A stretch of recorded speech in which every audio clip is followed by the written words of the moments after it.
మేమేం చేస్తున్నాం తెలుసా? నన్ను చూస్తే నేను చెప్తా. టమాటాలు చాలా కొన్నామనమాట. ఇంటి ముందరికొస్తే నర్సమ్మకు 5 కిలోలు కొనిచ్చేసాం. యశుకో 5 కిలోలు కొన్నాం. మేము ఒక 5 కిలోలు కొన్నాం. ఆ 5 కిలోలలో కుక్కర్‌లో పెట్టి సగం ఉడకబెట్టాను. ఎందుకు అంటే పిజ్జా సాస్ చేయడానికి అండ్ కర్రీ గ్రేవీ చేయడానికి చాలా ఆప్షన్స్ కోసం అది రెసిపీ రికార్డ్ చేస్తున్నా. ఇదేమో నాకు యశుకి జ్యూస్. మా అత్తమ్మని అడిగితే వద్దంట. కాఫీ తాగే టైంలో ఈ జ్యూస్ లేనిది. ఏమవుతుందమ్మా తాగితే స్కిన్ బాగుంటుంది. తాగుతారు పని లేక సన్నగా ఉండాలి. నాకేం అవసరం, నేను ఉన్న కాడికి చాలు, నాది అయిపోయింది. గెలికి మరి తిట్టించుకోవడం అంటారు కదా, నా తర్వాత యశు తర్వాతనే అది. అమ్మ కొంచెం తాగరాదమ్మా, వద్దు నాకు అని నడుస్తుంది. గెలుక్కొని తిట్టించుకునేది నువ్వు నేను.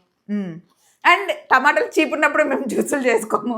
టమాటాలు కాస్ట్లీ ఉన్నప్పుడు కూడా చేసుకోవాలనిపించినప్పుడు చేసుకుంటాం. ఇది కరెక్ట్. అప్పుడు 2 జ్యూసులు తాగుతాం, ఇప్పుడు 4 జ్యూసులు తాగుతాం. కానీ ఎప్పుడు తాగుతూనే ఉంటాం. చాలా మంచిది. సమ్టైమ్స్ మర్చిపోతాం, ఒక్కొక్కసారి పిచ్చి లేచినట్టు అవుతుంది, తాగుతూనే ఉంటాం జ్యూసులు. ఇప్పుడు ఆ పిచ్చిలో ఉన్నామన్నమాట కొంచెం.